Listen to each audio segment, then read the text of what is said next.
napakabilis dahil pagkatapos ng 3 buwan na bakasyon ni Bunso dito sa Japan ay uwi na siya. Iyak ako ng iyak kasi sobrang mamimiss ko talaga tong kapatid ko. Ay hello, minasan, konnichiwa. Tara samahan nyo kami today's mini vlog. Ito na nga pala yung huling gabi na kasama namin si Bunso dito sa Japan at kinabukasan ay hatid na po namin siya sa airport. Alas 8 nga po pala ng gabi pagkatapos namin mag-impake. Sinamahan ko si Kenshin at si Kuya Bunso dito sa labas na maglaro ng hanabi. At mga bandang alas 11 naman po ng gabi ay nakagayak na kaming lahat. Pagkatapos ko pong maligo at mag-ayos, bago po kami umalis ng bahay ay naglinis muna ako. Pagkatapos po kasi namin hatid si Bunso sa airport ay kasama na po namin uuwi yung mga binan kong hapon. Kaya naman naglinis po kaming dalawa ni Kuya Bunso para hindi po nakakahiya mga auntie. Pagkatapos ko nga po palang maghugas ay nag-abot po ako ng konting pera pang allowance niya. At bilang pasasalamat na din sa kapatid ko dahil araw-araw niyang binabantayan si Kenshi, tinutulungan po niya ako sa mga gawaing bahay. Alam niyo ba, pumupunta ako ng kwarto o kaya naman ng CR at doon ako umiiyak. Minuto pa lagi ko iniisip na malapit nang umuwi si Bunso. Nakakalungkot dahil maghihiwalay na ulit kami ng kapatid ko. Hindi ko alam kung kailan ulit kami magkikita. Habang nag-aasikaso naman kami, si Kenshi naman po ay umiiyak.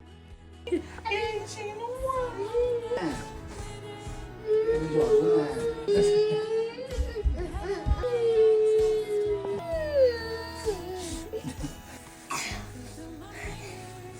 Naawa ko sa anak ko dahil uwi na po si Kuya Jordan na palagi niyang kalaro. Kahit na hindi po sila magkaintindihan, ay close na close sila. So ito na nga po, alas 2 ng madaling araw ay nagbiyahe na kami papunta ng Narita Airport. Hindi nga pala, bago po kami magbiyahe ay duman muna ako sa Lawson para bumili ng pagkain. Habang nasa biyahe po kami, si Kenshin po tsaka si Bunso ay napakahimbing ng tulog. Mula dito sa Nagano hanggang sa Narita Airport nga po pala, yung biyahe po ay nasa 4 hanggang 5 oras. Kaya nga po pala kami maaga nagbiyahe dahil yung flight po ni Bunso ay alas 11 ng umaga. Kailangan 3 oras bago flight niya ay nandun na po kami mga auntie. At pagkatapos po ng 3 oras na biyahe ay nakarating na po kami dito sa Tokyo. Dahil maaga kami nagbiyahe at inaantok na po tong asawa ko, kaya nag-stop over muna po kami para matulog. Alam niyo po mga auntie, alas 12 pa lang po ng tanghali kahapon ay natulog na po tong asawa ko para hindi po siya antukin sa pagdadrive. Tutulog lang kami saglit tapos maya't maya lang ay aalis na kami papunta na po ng Narita Airport. At pagkatapos nga po ng 1 oras na tulog mga auntie ay nagbiyahe na ulit kami. At pagkatapos po ng ilang minutong biyahe ay nakarating na po kami dito sa airport. Ilang oras na lang na paghihintay ay malapit na kami maghiwalay ni Bunso. Habang nandito kami sa airport at tinahatid nung kapatid ko, hindi ko na po maiwasan ang maging malungkot. Gusto nang tumulo ng luha ko kaso nga lang pinipigilan ko kasi ayoko po makita ni Bunso na umiiyak ako.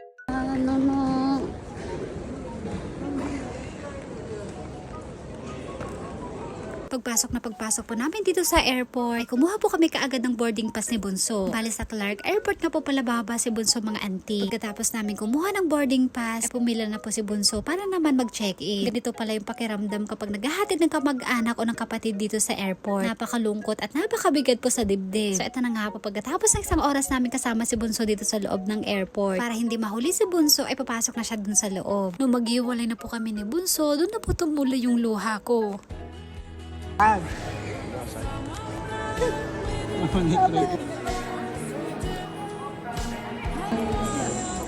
Galwan ka. Chat-chat mo ako, tawagan mo ako.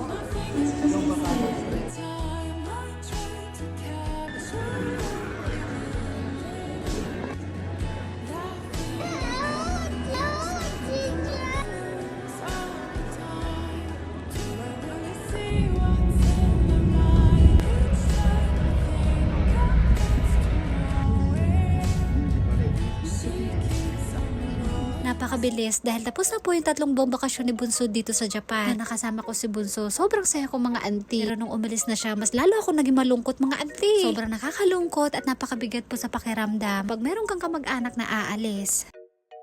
Shiso. Shiso. Itadakimasu. Kanina nga pala, pagkatapos namin ihatid si Bunso sa airport, nagpunta kami ng dagat dahil gusto po maglaro ni Kenshin. Pagkatapos namin dun sa dagat, ay dumiretso na po kami dito sa bahay ng mga binan kong hapon. Agad na rin po kami nagmerienda at kumain po ng tanghalian. Sa hapunan naman, itong inari sushi yung pagkain namin. Minasang, itadakimasu. ローズは弟が帰っちゃったから寂しいの。寂しいよね。何ヶ月いた？2ヶ月3ヶ月。Mga ante, good morning. Time check. 5 a.m. na po ng umaga dito sa Japan. Uuwi na po kami ng Nagano kasama po yung mga binan kong hapon. Kasi kaso lang tayo ng konti mga ante. Let's go. Alas 5 po ng umaga, nagkasikaso na po kami dahil uwi na po kami ng Nagano. Bali kasama nga po pala namin uuwi itong mga binan kong hapon. Dahil umuwi na po si Bunso, kaya babalik na ulit sila ng Nagano. Pagkatapos po namin magasikaso, alas 6 pasada ng umaga, ay aalis na kami. Habang nandito nga po pala kami sa Yokosuka, ay tinitiis ko lang po yung sakit ng bewang, binti at ng paa ko. Buti na lang, meron po akong dalang gamot na binigay sa akin ng doktor. So ito na nga po, 6:30 po ng umaga, ay nagbiyahe na kami. Bali makakasama nga po pala namin itong mga binan kong hapon hanggang November. Sabi ng asawa ko, kapag winter na, ay babalik na sila ng Yokosuka. Tapos babalik ulit sila ng Nagano kapag medyo mainit-init na. Pagkatapos ng mahigit 2 oras na biyahe, dumaan nga pala muna kami dito sa Danggosa para kumain. Pagkatapos namin kumain, ay bumili nga po pala ako ng 4 na pirasong tinapay. Kakainin nga po namin ito mamaya sa biyahe.